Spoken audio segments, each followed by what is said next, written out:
ಮಾಡ್ತಾ ಇರೋದು. ನಿನ್ಗೆ ಆಲ್ರೆಡಿ ಕೂದಲು ತುಂಬ ಚೆನ್ನಾಗೇ ಇದೆ ಬಿಡು, ನಿನಗೇನು ಬೇಡ. ನೀನು ಆಯಿಲ್ ಹಚ್ಕೊಳ್ದೆ ಹೋದ್ರೂ ಚೆನ್ನಾಗೇ ಬೆಳೆಸ್ಕೊಂಡಿದೀಯ. Hi, welcome back to Sumana vlogs in Kannada YouTube channel. So ಇವತ್ತು ಹೋಮ್ ಮೇಡ್ ಹೇರ್ ಆಯಿಲ್ನ ಪ್ರಿಪೇರ್ ಮಾಡ್ಕೊಳ್ಳೋಣ ಅಂತ ಅನ್ಕೊಂಡಿದ್ದೆ. ಸೊ ಹಾಗಾಗಿ ಎಲ್ಲ ರೆಡಿ ಮಾಡಿ ಇಟ್ಕೊಂಡಿದ್ದೀನಿ. ಇಲ್ಲಿ ಮೆಂತ್ಯನ ಪೌಡರ್ ಮಾಡಿ ಇಟ್ಕೊಂಡಿದ್ದೀನಿ. ಆ್ಯಂಡ್ ಇದ್ರ ಜೊತೆ ಇನ್ನಷ್ಟು ಒಂದಷ್ಟು ಇಂಗ್ರೀಡಿಯೆಂಟ್ಸ್ನ ಆ್ಯಡ್ ಮಾಡಬೇಕು. ಯೂಶ್ವಲಿ ನಾನು ಮನೆಯಲ್ಲೇ ಹೇರ್ ಆಯಿಲ್ನ ಪ್ರಿಪೇರ್ ಮಾಡ್ಕೊಳ್ತಿದ್ದೆ. 1 ಮಂತ್ ಆಯಿತು ಆಲ್ಮೋಸ್ಟ್ ಆಯಿಲ್ ಖಾಲಿ ಆಗಿಬಿಟ್ಟು.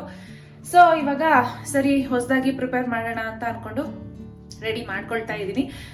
ಓಕೆ ಫೈನ್, ವಿಡಿಯೋನು ಹಾಗೆ ಸ್ಟಾರ್ಟ್ ಮಾಡಿದ್ರಾಯ್ತು. ಇವತ್ತಿನ ಈ ಒಂದು ಹೇರ್ ಆಯಿಲ್ ವ್ಲಾಗ್ ನಿಮಗೆ, ಹೇರ್ ಆಯಿಲ್ನ ಪ್ರಿಪೇರ್ ಮಾಡೋ ವ್ಲಾಗ್ ನಿಮ್ಗೆ ಇಷ್ಟ ಆಗ್ಬೋದು ಅನ್ಕೊಂಡಿದ್ದೀನಿ. ಕೂದಲಿಗೆ ಸರಿಯಾಗಿ ಆಯಿಲ್ನ ಅಪ್ಲೈ ಮಾಡಲಿಲ್ಲ ಅಂತಂದ್ರೆ ತುಂಬಾ ಪ್ರಾಬ್ಲಮ್ ಆಗುತ್ತೆ, ತುಂಬಾ ಪ್ರಾಬ್ಲಮ್. ಯಾಕೆ ಅಂತಂದ್ರೆ ನಾನು ಈಗ 1 ವೀಕಿಂದ ಕೂದಲಿಗೆ ಕರೆಕ್ಟಾಗಿ ಹೇರ್ ಆಯಿಲ್ನ ಅಪ್ಲೈ ಮಾಡಿಲ್ಲ, ಮತ್ತೆ ಹೇರ್ ಕೇರ್ ಸರಿಯಾಗಿ ಮಾಡ್ಕೊಂಡಿಲ್ಲ.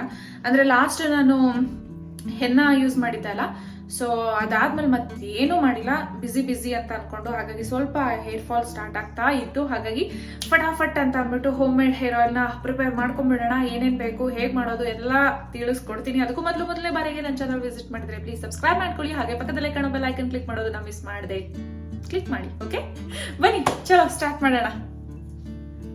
ಇವಾಗ ಫಸ್ಟ್ ನಾನು ಒಂದು ಅಗಲವಾಗಿರೋ ಬಾಣಲಿನ ಇಟ್ಕೊತಾ ಇದ್ದೀನಿ. ಇಲ್ಲಿ ನಾನು ಪ್ಯಾರಾಚೂಟ್ ಕೊಕೊನಟ್ ಆಯಿಲ್ನ ತೊಗೊಳ್ತಾ ಇದ್ದೀನಿ. ಸುಮಾರು ಒಂದು 250 ml ಅಷ್ಟು ನಾನು ಆಯಿಲ್ನ ತೊಗೊಳ್ತೀನಿ. ಚಳಿ ಇದೆ ಅಲ್ಲ, ಮಳೆಗಾಲ, ಫುಲ್ ಗಟ್ಟಿಯಾಗಿದೆ. ಏನು ಬೇಕೋ? ಕೊಬ್ಬರಿ ಎಣ್ಣೆ ಹಾಕ್ತಾ ಇದ್ರೆ ಬಂದು ಕುತ್ಕೊಂಡಿದ್ದಾನೆ. ಏನೋ ಘಮ ಅಂತ ಬರ್ತಾ ಇದೆ, ಏನೋ ತಿನ್ನಕ್ಕೆ ಮಾಡ್ತಾ ಇದ್ದಾರೆ ಅಂತ. ಹಲೋ ಸರ್, ಏನು ಬೇಕು? ಇವಾಗ ಬೆಟ್ಟದ ನೆಲ್ಲಿಕಾಯಿನ ತೊಗೊಂಡಿದ್ದೀನಿ. ಇದನ್ನು ನಾನು ಕುಟಾಣಿನಲ್ಲಿ ಕುಟ್ಬಿಟ್ಟು ತೊಗೊಳ್ತೀನಿ. ಕಟ್ ಮಾಡೋದು ಬೇಡ, ಈ ರೀತಿ ಜಜ್ಜಿಬಿಟ್ಟು ಅದನ್ನು ಲೋ ಫ್ಲೇಮಲ್ಲಿ, ಗ್ಯಾಸು ತುಂಬ ಲೋ ಫ್ಲೇಮಲ್ಲಿ ಇರಲಿ.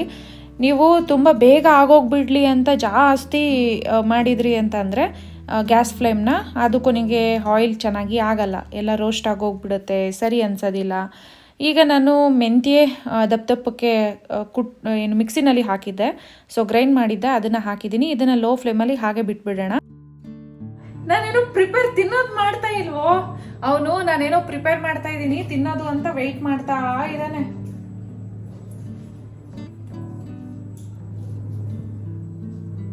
ನಾನೇನೋ ತಿನ್ನೋದು ಮಾಡ್ತಾ ಇಲ್ಲ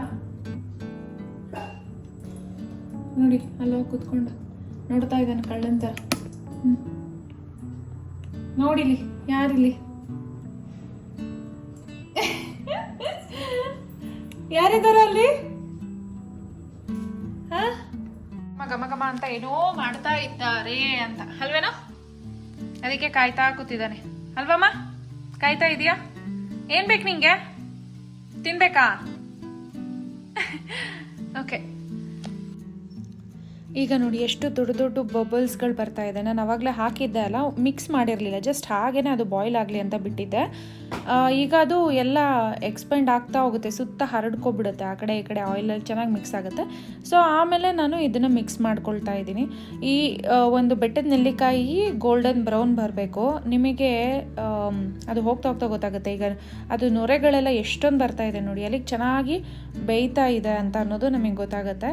ಬೆಟ್ಟದ ನೆಲ್ಲಿಕಾಯಿ ಗೋಲ್ಡನ್ ಬ್ರೌನ್ ಆಗಬೇಕು. ಹಾಗೆಯೇ ಮೆಂತ್ಯ ಏನಿದೆ ಅದರದ್ದು ಕಲರ್ ಚೇಂಜ್ ಆಗಬೇಕು, ಅಂದರೆ ಆಯಿಲ್ ಕಲರ್ ಚೇಂಜ್ ಆಗಬೇಕು. ಸೊ ಇವಾಗ ಇದನ್ನು ಹಾಗೆಯೇ ಸ್ವಲ್ಪ, ನೀವು ಸ್ಯಾಟರ್ಡೆ ಸಂಡೇ ರಜೆ ಇರುತ್ತಲ್ಲ, ಆ ಟೈಮಲ್ಲಿ ಆಯಿಲ್ನ ಪ್ರಿಪೇರ್ ಮಾಡಿ ಇಟ್ಕೊಂಡ್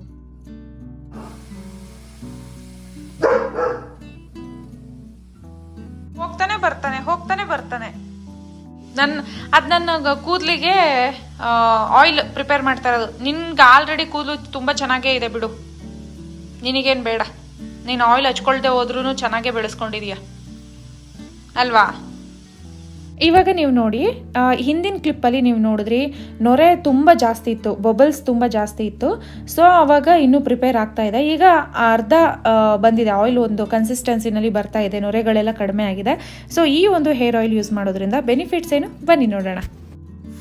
ಸೊ ಇಲ್ಲಿ ನಾನು ಬೆಟ್ಟದ ನೆಲ್ಲಿಕಾಯಿ ಮತ್ತು ಮೆಂತ್ಯನ ಗ್ರೈಂಡ್ ಮಾಡಿ, ತರಿಯಾಗಿ ಗ್ರೈಂಡ್ ಮಾಡಿ ಹಾಕಿದ್ದೀನಿ. ಈಗ ಆಲ್ರೆಡಿ ಅದು ರೆಡಿ ಆಗಿದೆ, ತೋರಿಸ್ತೀನಿ ನಿಮಗೆ ಯಾವ ರೀತಿನಲ್ಲಿ ಆದಾಗ ನೀವು ಗ್ಯಾಸನ್ನು ಆಫ್ ಮಾಡಬೇಕಂತ. ಅದಾದಮೇಲೆ ಬೆನಿಫಿಟ್ಸ್ನ ಹೇಳ್ತೀನಿ, ಆಯಿತಾ? ಈಗ ಇಲ್ಲಿ ನೋಡಿ, ಆದಷ್ಟು ಬಬಲ್ಸ್ ಎಲ್ಲ ಚಿಕ್ಕ ಚಿಕ್ಕ ಬಬಲ್ಸ್ ಬರ್ತಾ ಇದೆ. ಸೊ ಇವಾಗ ಗ್ಯಾಸ್ ಆಫ್ ಮಾಡ್ಕೊಂಡ್ಬಿಡೋಣ. ಪಾತ್ರೆ ಬಿಸಿ ಏನಿರುತ್ತೆ ಅದರಲ್ಲಿ ಫೈನಲ್ ಆಗಿ ಸ್ವಲ್ಪ ಚೆನ್ನಾಗಿ ಬೆಂದ್ಬಿಡುತ್ತೆ. ಅಂದರೆ ಬೆಟ್ಟದ ನೆಲ್ಲಿಕಾಯಿ ಎಲ್ಲ ಇವಾಗ ಗೋಲ್ಡನ್ ಕಲರ್ ಬಂದಿದೆ, ನೀವು ನೋಡ್ಬೋದು. ನಮಗೆ ಈ ಒಂದು ಕನ್ಸಿಸ್ಟೆನ್ಸಿನಲ್ಲಿ ಬಂದರೆ ಸಾಕು. ಬಬಲ್ಸ್ ಎಲ್ಲ ಚಿಕ್ಕ ಚಿಕ್ಕದಾಗುತ್ತಲ್ಲ, ಅವಾಗ ಗ್ಯಾಸ್ ಆಫ್ ಮಾಡಿಬಿಡಿ. ಹಾಗೆ ಬಿಟ್ಬಿಟ್ರೆ ಆಮೇಲೆ ರೋಸ್ಟ್ ಆಗೋಗ್ಬಿಡುತ್ತೆ. ಆಯಿಲು ಕೂಡ ಸ್ಮೆಲ್, ತುಂಬ ಕೆಟ್ಟ ಸ್ಮೆಲ್ ಆ ಥರ ಬಂದ್ಬಿಡುತ್ತೆ. ಸೊ ಈಗ ಇದು ಪರ್ಫೆಕ್ಟ್ ಆಗಿದೆ. ನಾನು ಗ್ಯಾಸನ್ನು ಆಫ್ ಮಾಡ್ತೀನಿ. ದೆನ್ ನೋಡೋಣ ಇದರದ್ದು ಬೆನಿಫಿಟ್ಸ್ ಏನಂತ ಅಂದ್ಬಿಟ್ಟು. ಮುಖ್ಯವಾಗಿ ನನಗೆ ಕೂದಲು ಉದುರೋದು ಸ್ಟಾರ್ಟ್ ಆಗ್ತಾ ಇತ್ತು ಅಂತ ಅನ್ನೋದಕ್ಕೋಸ್ಕರ ನಾನು ಈ ಒಂದು ಹೇರ್ ಆಯಿಲ್ನ ನಾನು ಪ್ರಿಪೇರ್ ಮಾಡಿಕೊಂಡೆ. ಇದ್ರ ಜೊತೆ ಇನ್ನಷ್ಟು ಲಾಭಗಳಿದೆ, ಕೇಳಿಸ್ಕೊಳ್ಳಿ, ಓಕೆನಾ? ವೆಯ್ಟ್ ಅದಕ್ಕೂ ಫಸ್ಟು ನಿಮಗೆ ಪ್ಲೀಸ್ ವಿಡಿಯೋ ಇಷ್ಟ ಆದರೆ ಲೈಕ್ ಮಾಡಿ, ಶೇರ್ ಮಾಡಿ, ಸಬ್ಸ್ಕ್ರೈಬ್ ಆಗದೆ ನೋಡ್ತಾ ಇದ್ದರೆ ಸಬ್ಸ್ಕ್ರೈಬ್ ಮಾಡ್ಕೊಳ್ಳಿ. ಆ್ಯಂಡ್ ನಿಮ್ಮ ಅನಿಸಿಕೆ ಅಭಿಪ್ರಾಯನ ಕಮೆಂಟ್ ಸೆಕ್ಷನಲ್ಲಿ ಮೆನ್ಷನ್ ಮಾಡಿ, ಓಕೆ? ನಾನು ಬೆನಿಫಿಟ್ಸ್ ಹೇಳ್ತೀನಿ. ಈ ಒಂದು ಹೇರ್ ಆಯಿಲ್ನ ಯೂಸ್ ಮಾಡೋದ್ರಿಂದ ಆಗುವಂತಹ ಬೆನಿಫಿಟ್ಸ್ ಏನಂತಂದರೆ ಕೂದಲು ಹೆಲ್ತಿಯಾಗಿ ಬೆಳವಣಿಗೆ ಆಗುತ್ತೆ. ಮತ್ತು ಇನ್ನೊಂದು ಮುಖ್ಯವಾಗಿ ಅಂತ ಅಂದರೆ ಡ್ಯಾಂಡ್ರಫ್ ಪ್ರಾಬ್ಲಮ್ ಇದ್ದವರಿಗೆ ತುಂಬಾ ಹೆಲ್ಪ್ ಆಗುತ್ತೆ. ಕೂದಲು ಸಾಫ್ಟ್ ಆಗಬೇಕು, ಸ್ಟ್ರೈಟ್ನಿಂಗ್ ಮಾಡಿಸಿದ ರೀತಿ ನ್ಯಾಚುರಲ್ ಆಗಿ ಇರಬೇಕು ಅಂತ ಆಸೆ ಪಡೋರಿಗೆ ಹೆಲ್ಪ್ ಆಗುತ್ತೆ. ಹಾಗೆಯೇ ಈ ಒಂದು ಸಣ್ಣ ವಯಸ್ಸಿಗೇನೆ ಪ್ರೀ ಮೆಚ್ಯೂರ್ ಗ್ರೇ ಇರಂತಾರಲ್ವಾ, ಚಿಕ್ಕ ಮಕ್ಳು ಇರ್ತಾರೆ, ಅವಾಗ್ಲೇನೆ ಕೂದಲು ವೈಟ್ ಆಗ್ತಾ ಇದೆ ಅಂತ ಯೋಚನೆ ಮಾಡ್ತಾ ಇರ್ತಾರಲ್ವಾ. ಸೊ ಅಂಥವರಿಗೆ ಎವ್ರಿ ಡೇ ನೀವು ಬೆಟ್ಟದ ನೆಲ್ಲಿಕಾಯಿ ಜ್ಯೂಸ್ ಕುಡಿತಾ ಹಾಗೆ ಈ ತರ ಹೇರ್ ಆಯಿಲ್ನ ಪ್ರಿಪೇರ್ ಮಾಡಿಕೊಂಡು ಹಚ್ಚುತ್ತಾ ಬರೋದ್ರಿಂದ ಪ್ರೀ ಮೆಚ್ಯೂರ್ ಹೇರ್ ಗ್ರೇ ಇರುತ್ತಲ್ಲ, ಅದು ಕಂಟ್ರೋಲ್ ಆಗ್ತಾ ಬರುತ್ತೆ. ಮತ್ತೆ ಇನ್ನೊಂದು ಮೆಂತ್ಯನಲ್ಲಿ ಬಂದು ಒಳ್ಳೆ ಪ್ರೋಟೀನ್ಸ್ ಇದೆ, ಮತ್ತೆ ಐರನ್ ಕಂಟೆಂಟ್ ಇದೆ. ಇದು ಕೂದಲನ್ನ ಪ್ರಮೋಟ್ ಮಾಡುತ್ತೆ, ಗ್ರೋತ್ ಆಗೋದಕ್ಕೆ ಹೆಲ್ಪ್ ಮಾಡುತ್ತೆ. ಸೊ ಒಟ್ಟಾರೆ ನಮ್ಮ ಕೂದಲು ಇಶ್ಯೂಸ್ ಏನ್ ಬರುತ್ತೆ, ಪ್ರಾಬ್ಲಮ್ಸ್, ಹೇರ್ ಪ್ರಾಬ್ಲಮ್ಸ್ ಏನೇನೆಲ್ಲ ಬರುತ್ತೆ ಅದೆಲ್ಲವನ್ನು ಅವಾಯ್ಡ್ ಮಾಡೋದಕ್ಕೆ ಹೆಲ್ಪ್ ಆಗುತ್ತೆ. ಇನ್ನು ಈ ಒಂದು ಬೆಟ್ಟದ ನೆಲ್ಲಿಕಾಯಿ ಇರ್ಬೋದು, ಹಾಗೇನೆ ಮೆಂತ್ಯ ಇರ್ಬೋದು. ಸೊ ಓವರ್ ಆಲ್ ನಿಮಗೆ ಕೂದಲುದು ಇಶ್ಯೂಸ್ ಅಂತ ಇದ್ದವರು 100% ಈ ತರ ಹೇರ್ ಆಯಿಲ್ನ ಪ್ರಿಪೇರ್ ಮಾಡ್ಕೊಳ್ಬೋದು. ಇದಕ್ಕೆ ಜಾಸ್ತಿ ಇಂಗ್ರೀಡಿಯೆಂಟ್ಸ್ ಅಥವಾ ಜಾಸ್ತಿ ಸಮಯನ ನೀವು ಏನು ಹಾಕಬೇಕು ಅಂತ ಅನ್ನೋದು ಖಂಡಿತವಾಗ್ಲೂ ಇಲ್ಲ. ಯಾರು ಬೇಕಾದ್ರೂ ಮಾಡ್ಕೊಳ್ಬೋದು. ಇವಾಗ ನಾನು ಸ್ವಲ್ಪ ಕೂದಲಿಗೆ ಅಪ್ಲೈ ಮಾಡ್ತೀನಿ. ನೀವು ಪ್ರತಿ ಸತಿ ಆಯಿಲ್ನ ಅಪ್ಲೈ ಮಾಡಬೇಕಾದ್ರೆ ಆರಾಮಾಗಿ ನಿಧಾನಕ್ಕೆ ಈ ರೀತಿ ನಿಧಾನವಾಗಿ ಮಸಾಜ್ ಮಾಡಿಕೊಂಡು ಅಪ್ಲೈ ಮಾಡಿ. ಸೊ ಅವಾಗ ಏನಾಗುತ್ತೆ ಅಂತಂದ್ರೆ ನಿಮ್ಮ ಸ್ಕ್ಯಾಲ್ಪ್ ಮಸಾಜ್ ಮಾಡಿದಾಗ ನರಗಳು ಆಕ್ಟಿವ್ ಆಗುತ್ತೆ, ಬ್ಲಡ್ ಸರ್ಕ್ಯುಲೇಷನ್ ತುಂಬಾ ಚೆನ್ನಾಗಾಗುತ್ತೆ. ಅವಾಗ ಸ್ಕ್ಯಾಲ್ಪ್ ತುಂಬಾ ಸ್ಟ್ರಾಂಗ್ ಆಗಿ ಇರೋದಕ್ಕೆ ಹೆಲ್ಪ್ ಆಗುತ್ತೆ. ಇದಿಷ್ಟು ಚಿಕ್ಕ ಪುಟ್ಟ ಟಿಪ್ಸ್ ಹೇಳ್ತಾ ಐ ಹೋಪ್ ಇವತ್ತಿನ ಈ ಒಂದು ವಿಡಿಯೋ ನಿಮ್ಗೆ ಹೆಲ್ಪ್ಫುಲ್ ಆಗಿದೆ ಅಂತ ಅನ್ಕೊಂಡಿದೀನಿ.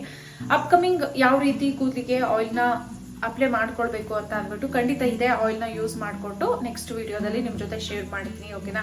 ಇವತ್ತಿನ ಈ ಒಂದು ವಿಡಿಯೋ ನಿಮಗೆ ಹೆಲ್ಪ್ ಆಗಿದೆ, ಇಷ್ಟ ಆಗಿದೆ ಅಂತಂದ್ರೆ ಪ್ಲೀಸ್ ಲೈಕ್ ಮಾಡಿ, ಶೇರ್ ಮಾಡಿ. ಹಾಗೆ ಯಾರಿಗೆಲ್ಲ ಈ ಒಂದು ಕೂದಲು ಉದುರುತ್ತಾ ಇದೆ, ಕೂದಲಿನ ಸಮಸ್ಯೆ ಇರುತ್ತೆ, ಅವ್ರಿಗೆಲ್ಲರಿಗೂ ಕೂಡ ಶೇರ್ ಮಾಡಿ ಅಂತ ಹೇಳ್ತಾ thank you for watching. Take care, love you all, bye bye. Please video ಇಷ್ಟ ಆದರೆ ಲೈಕ್ ಆ್ಯಂಡ್ ಶೇರ್, ಓಕೆ? ನಿಮ್ಮ ಅನಿಸಿಕೆ ಅಭಿಪ್ರಾಯನ ಕಮೆಂಟ್ ಸೆಕ್ಷನಲ್ಲಿ ಮೆನ್ಷನ್ ಮಾಡಿ. ಏನೇ ಡೌಟ್ಸ್ ಇದ್ರೂ ಕೂಡ ಕಮೆಂಟ್ ಸೆಕ್ಷನಲ್ಲಿ ಮೆನ್ಷನ್ ಮಾಡಿ, ನಾನು ನಿಮಗೆ ಕ್ಲಾರಿಫಿಕೇಶನ್ ಕೊಡ್ತೀನಿ, ಓಕೆನಾ? ಓಕೆ, ಇಲ್ಲಿ ನೀವು ನೋಡ್ತಾ ಇದ್ದೀರಾ, ನಾನು ಇದು ಇವಾಗ ಕೂದಲಿಗೆ ಅಪ್ಲೈ ಮಾಡೋದಕ್ಕಿಂತ ತೆಗೆದಿಟ್ಕೊಂಡಿದ್ದೀನಿ, ಆಯ್ತಾ? ಸೊ ಕಲರ್ ಕೂಡ ಚೇಂಜ್ ಆಗಿದೆ ಆ್ಯಂಡ್ ಎಷ್ಟು ಚೆನ್ನಾಗಿ ಗೋಲ್ಡ್ ಕಲರ್ ಅನ್ನೋ ಥರ ಕಾಣಿಸ್ತಾ ಇದೆ ಅಲ್ಲ.